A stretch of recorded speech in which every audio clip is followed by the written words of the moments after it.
গিয়ে যখন পৌঁছালো ওকে তখন বলছে আমিরুল মুমিনিন হযরতে উমর ফারুক রাদিয়াল্লাহু তাআলা আনহুর নেতৃত্বে আমরা এসেছি আপনার কাছে দাওয়াত দিতে। আখির নবী মুহাম্মদ রাসূলুল্লাহ সাল্লাল্লাহু আলাইহি সাল্লামের উপরে আপনি ঈমান আনেন এবং পৌতলিকতা ছেড়ে দিয়ে বাপদাদার যে দেবদেবীর পুজো আছে ছেড়ে দিয়ে এক আল্লাহকে মানেন।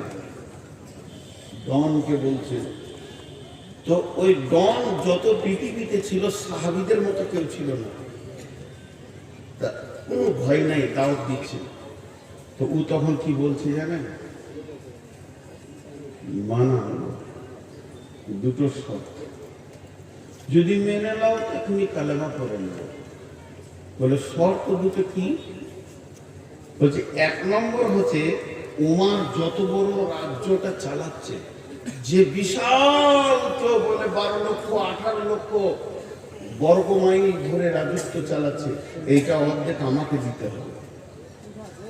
আমি কালেমা করব, এই রাজত্বটা অর্ধেক আমাকে দিতে হবে, একটা শর্ত। আর দ্বিতীয় শর্ত হচ্ছে উমারের বেটির সাথে আমার বিয়ে দিতে হবে। উমারের বেটি যেটা আছে ওর সাথে আমার বিয়ে দিতে হবে। তা এরা কি বললো জানেন? আচ্ছা আমার নসিব খারাপ না ভালো?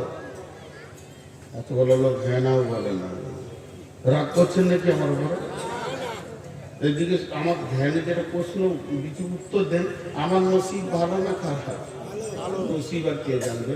আমি বায়না বসিনি চাওয়ালা ঢুকে ওকে ধরে নিয়ে আসেন, আর চা কেটলি সহ কমিটির লোক যদি ওকে ধরে না নিয়ে আসেন তাহলে আমার বায়না এখান থেকে স্টপ থাকবে। আমি এক চু লাগাবো, ওর 4 কেটলি নিয়ে আসেন আগে, ওর 4 কেটলি নিয়ে আসেন। ওই পাশে কে বসে আছেন ভাই, ওর কেটলি আর চাটা নিয়ে আসেন আর ওকে ধরে নিয়ে আসেন। ওই তুই এদিকে আয়, ওই চালা, ওই এদিকে আয় তুই।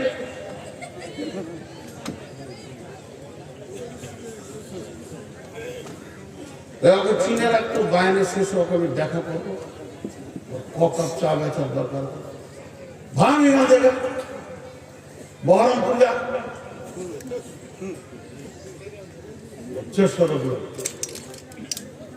তো কটা শর্ত করলেন? দুটো, একটা অর্ধেক রাজত্ব দিতে হবে, আর একটা হলো বেটির সঙ্গে বিয়ে দিতে হবে।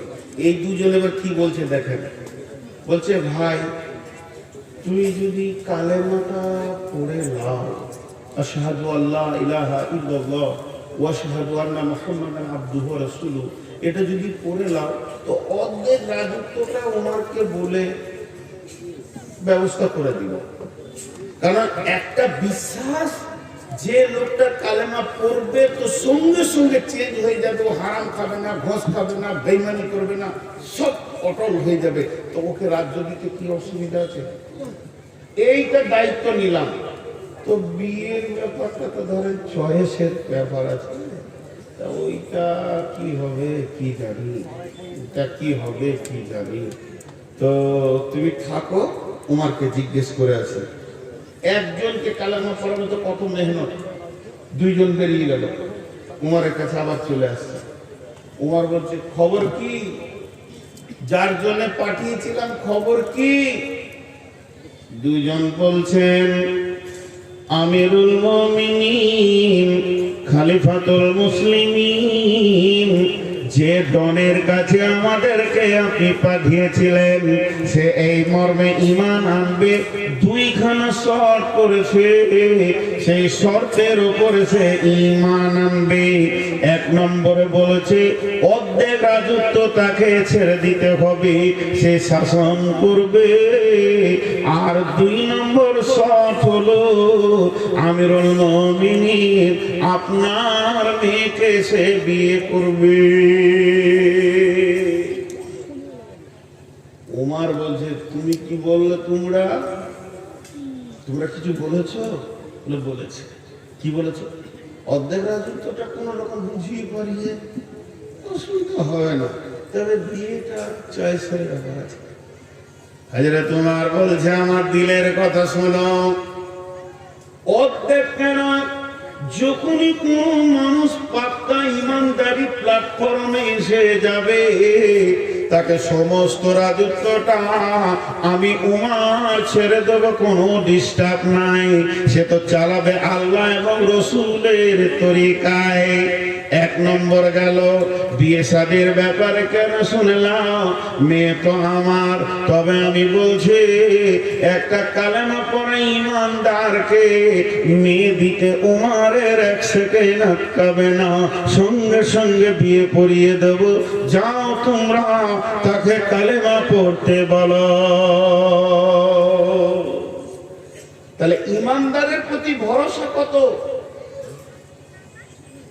তাহলে বলেন একটা ইমানদারের প্রতি ভরসা কত? আর যে রায় ইমামের শুধু একটুকু লিডারই পেয়েছে, এতে যদি ঘোষ খায়, ওই ইমামগুলোকে যদি একবার মোটামুটি মুখ্যমন্ত্রী বা এমএলএ এমপি করে দেওয়া হয়, কি করবে বলেন? কি করবে বলেন? চরিত্র কোথা চলে গেছে সই হাদিস এবং কোরআনের তার পেটে থাকার পরেও। এবার এরা দুজন আবার হাঁটতে লাগলো। যে গ্রামে ডনের বাড়ি, ওরা সেই পর্যন্ত পৌঁছে গেল। এবার গ্রাম ঢুকবে। গ্রামের কাছাকাছি হয়তো বা 100-200 গজ রাস্তা বাকি আছে। তখন দেখছে গ্রাম থেকে একটা জানাজা আসছে, খাটে লাশ আছে, দল বেঁধে লোক দাফন করার জন্য বেরিয়ে আসছে। এরা দুজন জিজ্ঞেস করছে কে মরেছে, কার জানাজা হবে, ইহুদি না নাসারা না মুসলমান, কাকে দাফন করা হবে? এদেরকে বলা হচ্ছে তোমরা যে ডনের কাছে এসেছিলে ওই হতভাগাই মরে গেছে। তখন এরা বলল হতভাগা রে, তোর কপালে আর মানে ঈমান আল্লাহ লেখেনি, বেঈমান হালাতি পৃথিবী থেকে চলে গেল। তার মানে একটা ঈমানদারের ওপর কত ভরসা থাকা দরকার। মুসলমান জুয়োতে পাবে এদেরকে বেশি, মুসলমান সুদের ময়দানে এদেরকে বেশি, মুসলমান জেনার ময়দানে রান্ডিখানায় এদেরকে বেশি, যেখানেই বেশ্যাখানা মুসলমানের ছেলে বেশি, অন্য মানে আদা ছেলে পাওয়া যায় না। শুধু তাই নয়, তাসে লুডোতে দাবাতে মদেতে মুসলমান তুমি বেশি। এখন এত বেশি শয়তান গ্রাস করে নিয়েছে, মুসলমানের আসল শক্তিটাই শেষ হয়ে গেছে। আল্লাহর নবী বলছেন আমার উম্মত